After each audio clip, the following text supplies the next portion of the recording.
세계에서 상종하지 못할 나라로 딱 낙인을 찍는 일을 하는데 그게 무슨 공익에 도움이 되겠어요? 다른 나라 같으면 실형을 몇 년 살아야 되는 일입니다. 네, 방금 들으셨듯이 이명박 정부에서 청와대 외교안보 수석 비서관을 지낸 천영우 한반도 미래포럼 이사장이 자유한국당 강효상 의원이 한미 정상과 비공개 통화 내용을 공개한 것을 두고 공익에 도움이 되지 않는다. 다른 나라 같으면 실형을 살아야 하는 일까지 벌어지는 일이다. 이런 식으로 비판을 했습니다. 이현정 의원님, 네.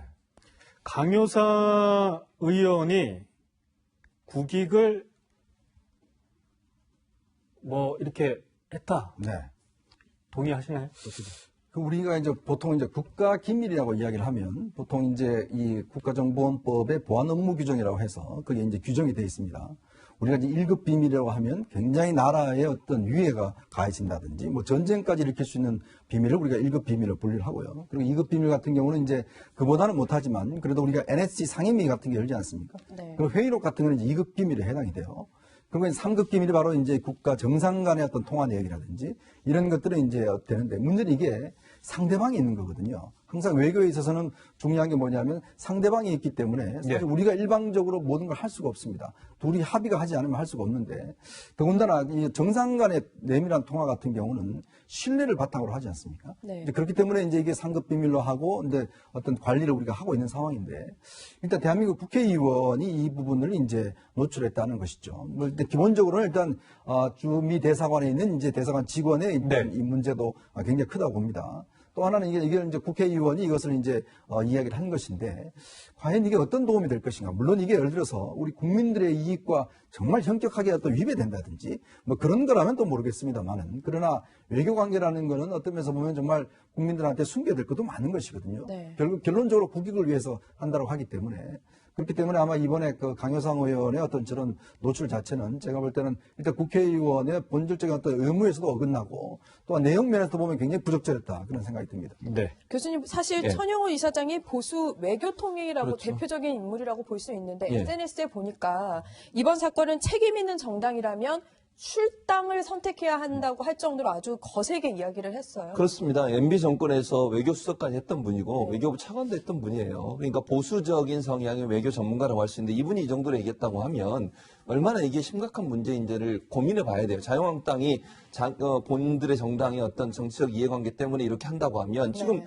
천영우 이사장이 그런 얘기 한 거 아니겠습니까? 네. 이게 본인들에게 정치적 이익은 줄지 모르지만 국익에는 전혀 도움이 안 되는 일이다. 지금 이현정 의원도 얘기했지만 국가 간의 정상이 통화한 내용이 공개가 되면 어느 국가 정상이 우리나라 국가 정상과 대화하면서 신뢰를 할 수 있는 말을 할 수 있겠습니까? 또 내밀하게 은밀하게 두 정상만 알아야 되는 내용들을 어떻게 공개할 수 있겠습니까? 네. 저는 있을 수 없는 일이 일어났다고 생각이 들고요. 저게 본인의 개인적인 어떤 그런 걸 위해서 했든 아니면 정당의 이익을 위해서 했든 저는 네. 타당하지 않다고 봅니다. 지금까지 자유한국당이 그렇게 한미 정상 간의 공고한 어떤 동맹 이런 부분 강조했었고 미국이 얼마나 우리 국익에 중요하냐 하는 부분을 강조했던 정당입니다. 네. 그 정당에서 미국의 신뢰를 잃어버릴 수 있는 저런 태도와 행동을 보였다고 하는 것은 앞으로 한미동맹에 상당히 어려움을 초래할 수도 있는 그런 위험성을 안고 있는 겁니다. 저게 개인의 이익이나 정당의 이익 때문에 저런 국익이 먼저 우선돼야 되는 거 아니겠습니까? 그런 부분들을 제대로 보지 못하고 저런 행동을 했다고 하는 것은 국민적 비난을 피하기 어려운 상황이 되는 생각이 듭니다. 네. 그렇다면 도대체 강효상 의원이 어떤 얘기를 했길래 이런 비판들이 나오는지 다시 한번 들어보시겠습니다. 제가 파악한 정보에 따르면 문재인 대통령은 트럼프 대통령의 5월 하순 25일에서 28일 방일 직후에 한국을 들러달라 이렇게 전화로 제안한 것으로 그렇게 확인이 되고 있습니다. 강효상 의원의 무책임함뿐 아니라 외교 관례에도 어긋나는 근거 없는 주장에 대해서 강 의원은 책임을 져야 될 것입니다. 미국 외교 소식통을 통해 파악된 근거 있는 사실임을 다시 한번 밝힙니다. 네, 우선은 사실 여부를 떠나서 이런 것들을 국민 앞에 이 발표를 했다는 자체, 그러니까 강효상 의원은 그냥 굴욕적인 외교를 하고 있다. 우리 정부가 이런 부분을 강조하기 위해서 얘기를 한 것 같은데 네. 어쨌든 이게 국민들이 알 권리라고 봐야 되는 건지 강효상 의원은 그렇게 주장을 하고 있거든요. 글쎄요. 일단 이 이제 전후 사정을 보면 사실 이제 지난번 하노이 정상회담이 결렬된 이후에 문재인 대통령이 직접 미국까지 가서 트럼프 대통령과 정상회담을 했지 않습니까? 네. 그 이후에 어떤 대화의 어떤 모멘텀을 살려나가자. 예. 그런 이야기를 했고 또 그 다음에 이제 문재인 대통령 입장에서 보면 좀 이런 것들을 좀 빨리 해야 되겠다 그런 생각을 가졌던 것 같아요. 그래서 트럼프 대통령이 이제 지금 오늘부터 지금 일본을 국빈 방문을 합니다. 네. 이제 그러면 그 국빈 방문을 하고 난 다음에 한국을 잠시 들려서 예를 들어서 한번 회담을 하고 가자. 이렇게 제안을 한 거예요. 근데 이제 미국 측에서는 그렇게 시간이 없다. 지금 그래서 만약에 가게 된다면 그러니까 주한미군들 있는 데 가서 한번 격려하고 그때 한번 할 수도 있겠다라고 이야기를 했습니다. 네. 근데 그 이후에 이제 한미 간에 어떻게 협의가 됐냐면 6월 달에 이제 오사카에서 G20 회의가 있습니다. 그럼 G20 회의 끝나고 난 다음에 한국을 잠시 들러서 정상회담을 하겠다라고 이제 양국이 합의를 해서 발표를 했습니다. 이제 그런 건데 지금 자유한국당은 결국 이제 문재인 정부가 사실은 대북 정책에 있어서 성과가 없으니까 계속 트럼프 대통령을 좀 한국에 데리고 와서 뭔가 회담을 해서 뭔가 좀 물꼬를 틀겠다고 이야기를 했다. 근데 네. 미국 측이 거절했다. 우리가 이렇게 굴욕적으로 외교를 하고 있다. 이런 걸 네. 부각시키기 위해서 이제 강용상 의원이 저 폭로를 한 것이거든요. 네. 근데 어떤 면에서 보면 한미 간의 저는 외교에 있어서 굴욕이라는 게 과연 있을 수 있는가라는 생각이 들어요. 왜냐하면 사실은 뭐 형식적으로는 한국과 미국이 네. 동등하죠. 그렇지만 현실적으로 그렇지 않지 않습니까? 결국은 미국의 어떤 중심으로 움직여가는 게 현실이고 그러면 우리가 미국 대통령한테 당연히 와달라고 이야기할 수 있는 거 아니겠습니까? 그러면 또 미국 대통령 입장에서 보면 현실적으로 그게 당장 안 되면 뭐 다음에 갈 수도 있는 것이고 그건 협의를 할 수가 있는 거거든요. 예. 네. 근데 그걸 가지고 우리가 굴욕 외교로 하고 규정하는 것 자체도 저는 문제라고 생각이 들고 또 이게 예를 들어서 정상회담의 날짜를 조율하는 과정이에요.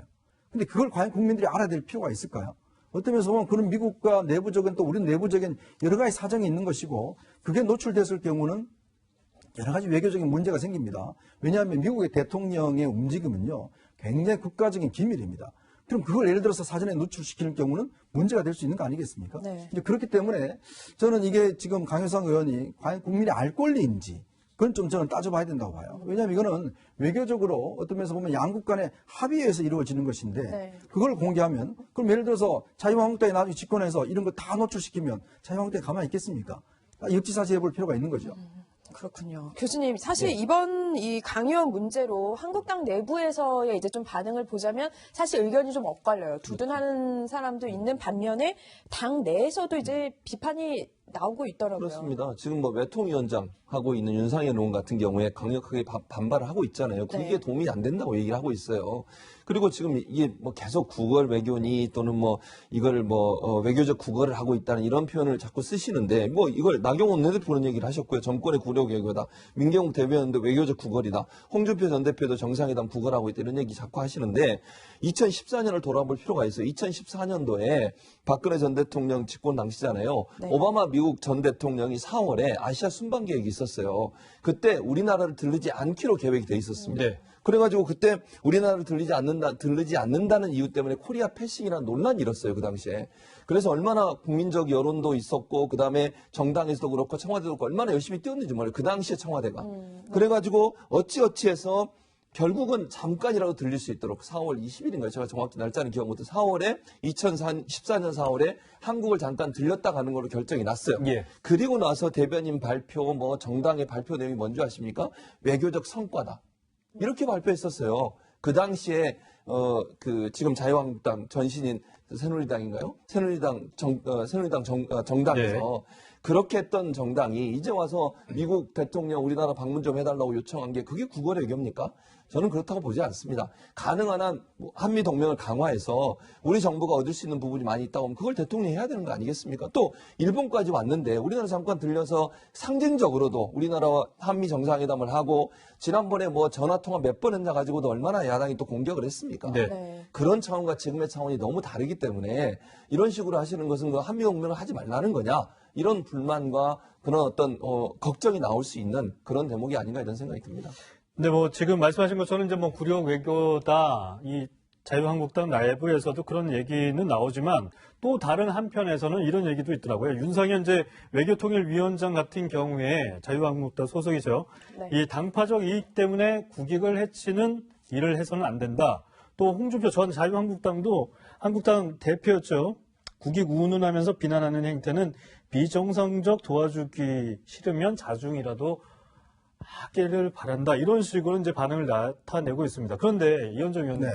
사실 지도부에서는 강효상 의원을 아직까지 이제 감싸고 있어요. 이런 비판들을 뭐 듣고는 있겠죠. 근데 뭐 물러서지 못하는 이유도 있을 것 같아요. 그렇죠. 왜냐하면 사실은 이제 자유한국당 입장에서 보면 이걸 어떻게 시인할 경우에 지금 사실은 이제 문재인 정부의 대북 정책이나 이런 것들 전반적으로 비판했고 또 한미동맹이 굉장히 좀 이제 삐걱거리고 있다. 이런 점들을 이제 지적하는 상황에서 이제 문제가 나온 거거든요.